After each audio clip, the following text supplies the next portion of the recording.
Hey everyone, welcome back to my channel. My name is Mallory, and in this video I am sharing with you my third trimester must-have items.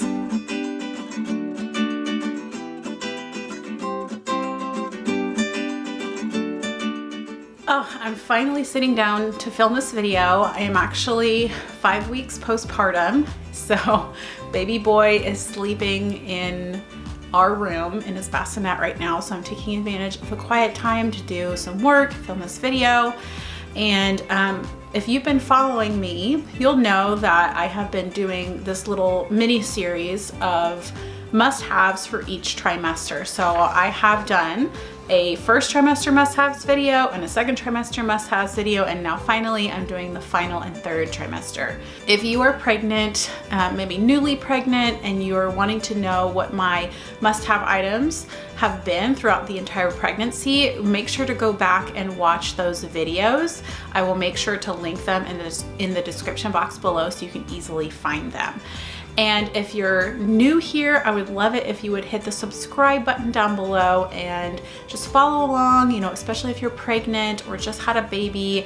I know exactly what it's like because I just went through my first pregnancy and have a newborn. So I would love for you guys to walk alongside me in this journey. Or even if you're not pregnant, even before I became pregnant, I was like obsessed with pregnancy and new mom life videos because I just wanted to know what it was like. So anyway, so I'm so glad that you're here, and let's jump right into the video. Okay, so the things in the third trimester that I think are must-haves, or at least that were must-haves for me, are things that make you feel more comfortable, because once you get to the third trimester, your belly has gotten so big and you feel like, oh my goodness, how am I gonna get any bigger? And I do want to encourage you that near the end, it's less rapid growth. Like basically your belly kind of stops growing and it's just the baby putting on fat. So your belly is not gonna like explode. So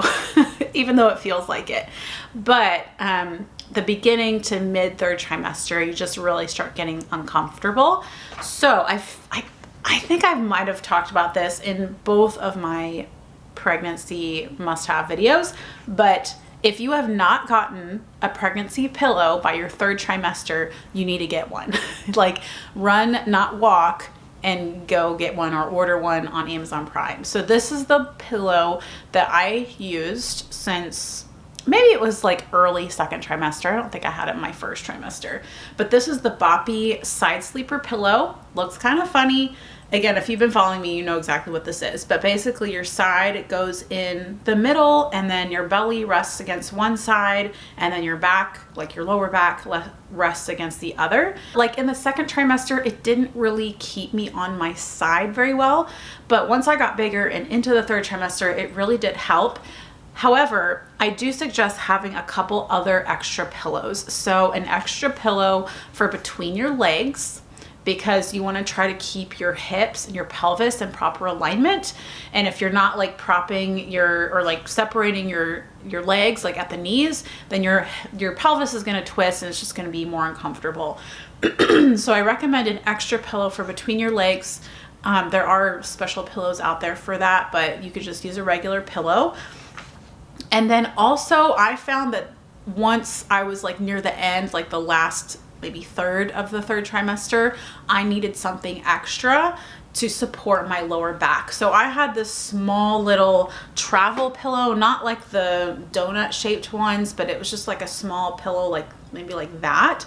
And I would kind of wedge that underneath like whatever side was supporting my back. And that really helps. In addition, there are wedge pillows. I know that Boppy sells a wedge pillow, and for my next pregnancy, I might get that one as well to wedge underneath my back. So a pregnancy pillow and then extra pillows are must-haves. Oh, also before I go on, I will be linking as many things in the description box as I can. They are affiliate links. I have my whole disclaimer down there, but any purchase that you make through my links helps to support this channel, support our family. It's no extra cost to you. I do get a small commission.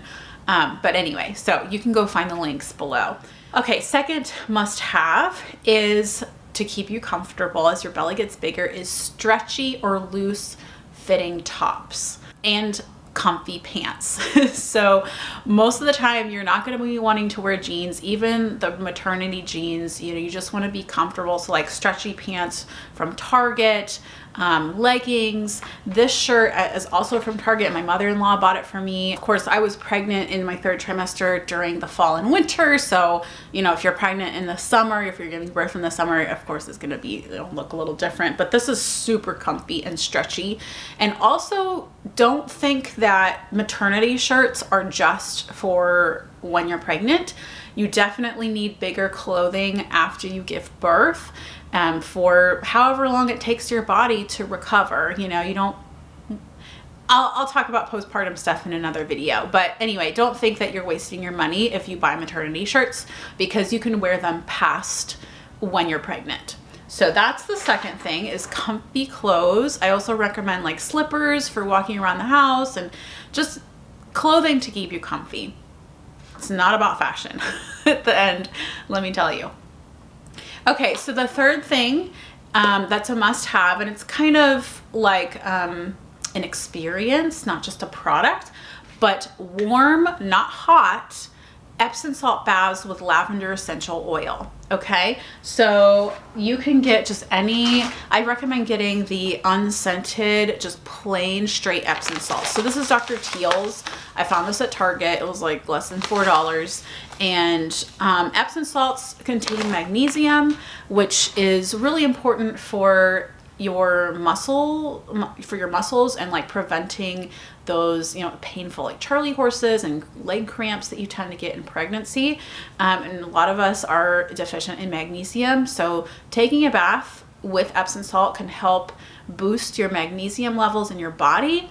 Of course, you know, before I took a bath in pregnancy, I made sure to look up and see if it was safe. If you are concerned about it, definitely ask your doctor. But basically, you don't want to get in a super, super hot bath that's going to raise your body temperature, because that can be dangerous for the baby. But if it's a warm bath, you know, for 20 or 30 minutes, that's supposed to be perfectly fine. But again, if you're concerned, just ask your doctor.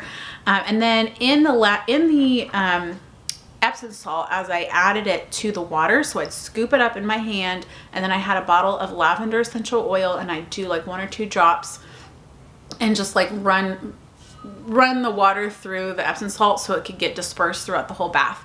And lavender, especially near the end when I was starting to have more Braxton Hicks contractions and just getting really, really uncomfortable, taking those baths really relieved, you know, really helped with the lower back discomfort and just, you know, pelvic discomfort, hip discomfort, all of that. It just really helped relax me, and I always felt better after a bath. So if you're feeling that tension and stress, both physical and mental, at the end of the 3rd trimester, then I definitely recommend taking a warm Epsom salt bath. Another thing I did for that normal pregnancy physical discomfort was use frankincense essential oil. So lavender and frankincense are very gentle and very safe. Again, consult your doctor before using any type of supplement. But I'm a wellness advocate with doTERRA, and I love the doTERRA products because they're pure and they're therapeutic grade. And this frankincense comes in a roller bottle. Let me see if I can focus that. And so this means that this product is already diluted with fractionated coconut oil. So it just rolls onto your skin like this. And what I would do is, I have had a lot of hip discomfort. So because you're sleeping on your side, you know, there's those pressure points on your hips. And so I would just roll this on my hips, and it felt so good. I really do think it helped. So I would recommend looking for a therapeutic grade pure essential oil. Of course, I'm partial to doTERRA, so I will have a link to them in the description box. So in the 3rd trimester, something that you may struggle with is sleep. Now, thankfully, I did not suffer with insomnia. I know that pregnancy insomnia can be kind of common. Thankfully, I didn't suffer with that, but sleeping did get a little more difficult near the end. So, and this is something I actually do no matter if I'm pregnant or not, but I recommend having a sleep mask, like a silk sleep mask. I really like this one from Target.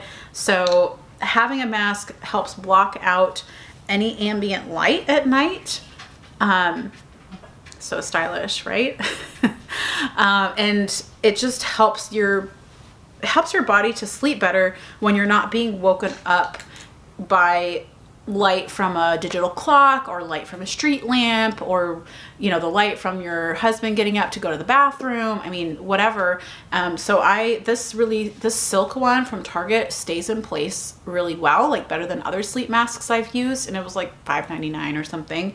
So having a sleep mask if you're struggling with sleep in pregnancy can be very helpful. Another thing for physical discomfort, I told you this was going to be all about trying to relieve that discomfort, is having some tennis balls on hand, and also having them on hand for labor and delivery.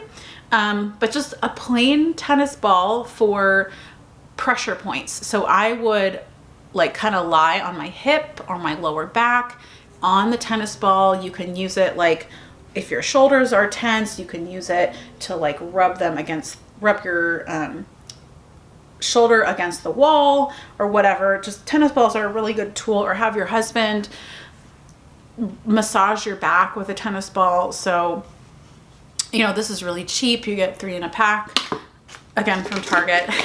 So this can really help with getting out those muscle kinks and tension.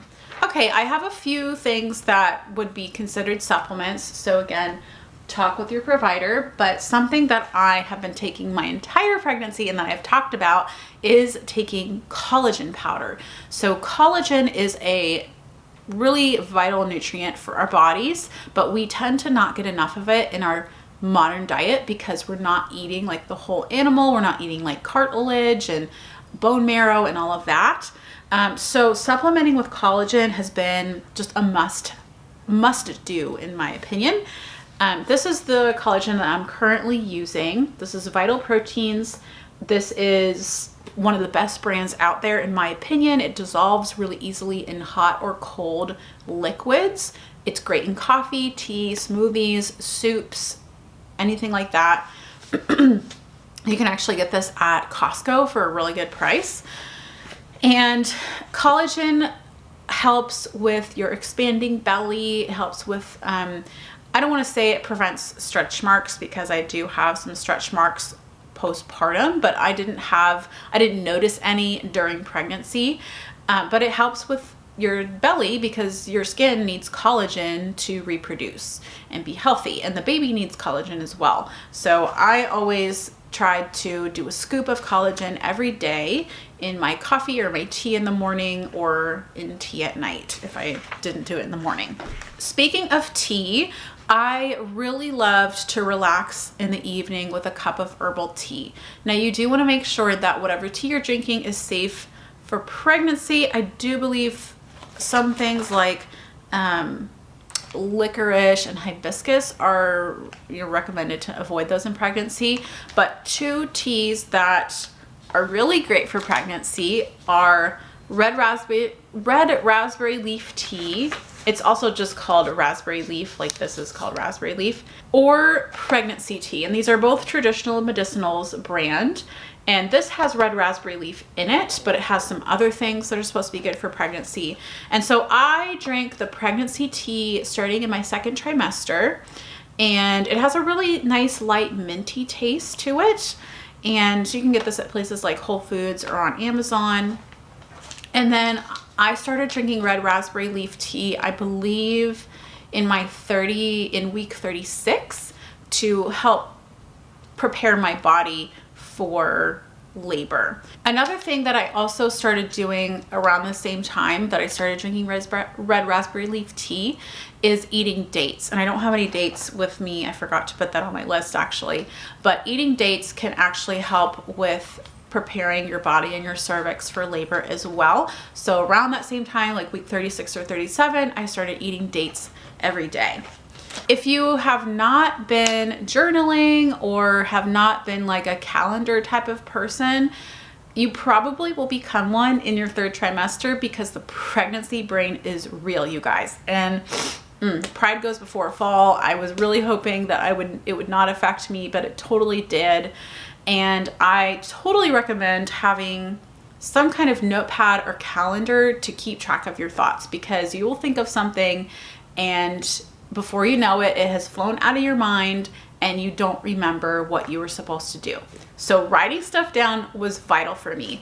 I use the bullet journal method, and if you guys don't know about bullet journaling, way too much to explain in this video, but you can do a quick Google and you'll find a bunch. But basically it's like making your own planner. That's what I do. This is the Lemome notebook and it has really nice pages, and I'll link it below. But yes, writing stuff down for me in pregnancy, especially near the end when you just have so much going on in your brain. I don't know how anyone gets along without a planner. So have something, or at least a simple notebook. Okay, and the last 2 things are, I guess they're not really products, they would be services. And the first thing is a birth class. So yes, preparing for birth is so important. It's not the end all be all, of course, but you do want to know, if this is, especially if this is your first pregnancy, you want to be prepared for what is to come for labor, because it is huge, right? And I have a very unique birth story, and my birth actually did not go the way that I had hoped it would, but I recommend trying to prepare for any type of scenario. So and with birth classes these days, there are so many options. There are online options, which is what I did because we were in the process of moving internationally in my 3rd trimester. So I was like, I can't wait until we get to our final destination here in California for taking a birth class. So I signed up for an online birth class, but you can also sign up for birth classes at your hospital. Preparing for birth is super important. However, you also don't want to neglect the postpartum period. You don't want to just totally focus on the birth and then not even give any thought to what is to come after the baby's actually born. And if you had to choose, I would say, like, if you're really pressed for time, I would say put more time into preparing for postpartum and for newborn care than for the birth, because you're going to get through birth one way or another. Women have been birthing for thousands and thousands of years without birth classes. And I would say do more preparation for postpartum. So the second service that I recommend would be a newborn sleep class, okay? Because I really value my sleep. During pregnancy, I had to get 9 to 10 hours of sleep a night. And so I was really worried about postpartum. Like, how am I going to do it with a newborn? They don't, like, it's really hard to get them into a sleep routine. Like, I knew that I wanted to prepare for that. And so I took the class, the Will I Ever Sleep Again newborn sleep class from Taking Care of Babies. And I am such a huge fan of hers. She's a registered nurse. She was an OB nurse and also a NICU nurse. And she's also married to a pediatrician and has been doing the sleep consulting thing for a while. And her tips are just golden. And you can go to her Instagram. I'll link her Instagram and her blog. She gives a lot of content away for free. But even though she gives a lot of content away for free, there are things that I learned in the newborn class, that I was like, whoa, I would never have thought of that on my own. And I think our baby is a pretty good sleeper naturally, but I don't know how much of that is just his natural instincts for sleep and what is me having instilled in him healthy sleep habits from the very beginning of his of life, right? Again, like if you're worried about sleep postpartum, I highly recommend her class. It's $74. You get an ebook with that, and it's worth every penny in my opinion. Even if you get a good sleeper, because again, like I said, I don't know, part of it may be from me implementing her tips from the very beginning and not having to backtrack, right? So, and hopefully she does have a sleep class that's for like actual like formal sleep training, The newborn class is not sleep training. That's way too early for that. But then she does have a subsequent class for sleep training from 5 to 24 months. But I'm hoping that he will be such a good sleeper because of this newborn sleep class that we won't even have to take that class. So anyway, those are my third trimester must-haves. So products and services. And my battery's about to die, so I'm gonna try to wrap this up before it does. But if you have any questions, leave them in the comments below. Let me know your third trimester must-haves if you've been pregnant before and what you recommend to new moms to have. And again, make sure to hit that subscribe button. I'd love to have you along for this motherhood journey. And until the next video, take care everybody and have an awesome day. Bye.